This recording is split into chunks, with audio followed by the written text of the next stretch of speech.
ఎన్నికల్లో భాగంగా నిర్మించిన ప్రజలందరికీ పేరు పేరున ధన్యవాదాలు అర్పిస్తూ ఈ యొక్క కార్యక్రమానికి ముఖ్య అతిథిగా విచ్చేసినటువంటి మనందరి ఆత్మీయులు ప్రజా బంధు ఆలేరు శాసన సభ్యులు ప్రభుత్వ వైపు మోటకొండూరు అభివృద్ధి ప్రజా యొక్క సొంత కన్న ఊరు అని ఆశీర్వదించడానికి విచ్చేసినటువంటి ఐలన్న గారికి హృదయ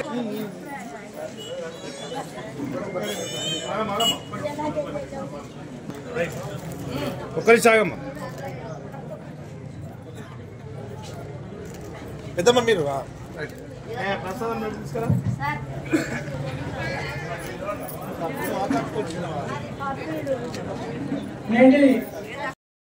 బి లైలయ్య గారి సార్ గారికి స్వాగతం సుస్వాగతం. అందరూ వారి యొక్క సీట్లలో కూర్చోవలసిందిగా కోరుచున్నాము. నాయకులందరూ స్టేజ్కి ముందు సైడ్ రాగలరని కోరుచున్నాము. అందరు ముందు సైడ్ వస్తే మనకు సార్ మాట్లాడేది కూడా మనకు స్పష్టంగా ఉంటుంది. దయచేసి అందరూ నాయకులందరూ స్టేజ్ ముందుకు రావాల్సిందిగా కోరుచున్నాము.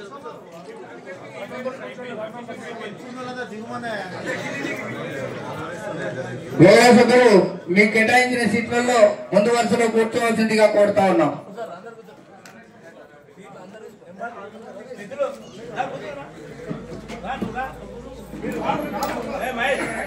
కూర్చోండి. ఓన్లీ గౌరవ సభ్యులే కూర్చోవాలా.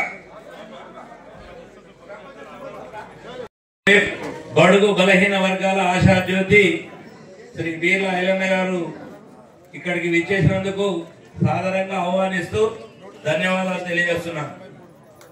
మూటకొండూరు గ్రామ ప్రజల పక్షాన అన్న ఇదివరకు దాకా ప్రభుత్వం ఉన్నా ఇక్కడ అభివృద్ధి మాత్రం శూన్యం జరిగింది. ఇప్పుడు మన ప్రభుత్వం ప్రజాప్రభుత్వంలో మీరు ప్రజాప్రతినిధి ఎమ్మెల్యేగా శాసనసభ్యులుగా బడుగు బలహీన వర్గాల ఆశాజ్యోతిగా మీరున్నారు.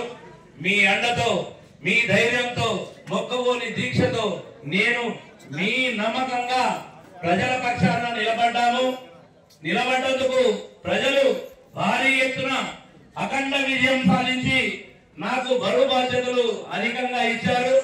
ఇలా నేను సర్పంచ్ అయినంటే ఒక బాధ్యత పెరిగిందని నేను భావిస్తున్నా. కాబట్టి ఈ గ్రామాన్ని అభివృద్ధి చేయాలన్నా మీ సహాయ సహకారాలు ఉండాలి. ఇలా ఎందుకంటే ప్రజాపాలనలో మీ భాగస్వామ్యం ఆలేరు నియోజకవర్గమే కాకుండా రాష్ట్రంలో కూడా అనేక విధాలుగా తిరుగుతూ ప్రతి గ్రామాన్ని ప్రతి మండలాన్ని అభివృద్ధి పదంలో నడిపిస్తున్నారన్నా. మా మండలం కూడా పెద్ద గ్రామము పెద్ద మండలం అయినప్పటి నుండి ఎన్నో కార్యక్రమాలు అభివృద్ధి కార్యక్రమాలు నోచుకోక వెనుకబడి ఉన్నాము. ఇండ్లు లేవు, అదేవిధంగా పింఛన్లు లేవు, ఇండ్లు లేవు, ఆఫీసులు లేవు, రకరకాల డ్రైనేజీ ప్రాబ్లం ఉంది, సీసీ రోడ్ల ప్రాబ్లం ఉంది. ఇవన్నీ మీకు తర్వాత విజ్ఞప్తి చేస్తున్నాం. మాకు అత్యధిక నిధులు ప్రజాపాలన ద్వారా మాకు అందించి మా గ్రామానికి అభివృద్ధి పథకంలో నడిపిస్తారని ఆశిస్తున్నాం. మీరు వచ్చినందుకు మీ అందరికి ధన్యవాదాలు చెప్తూ ఇప్పుడు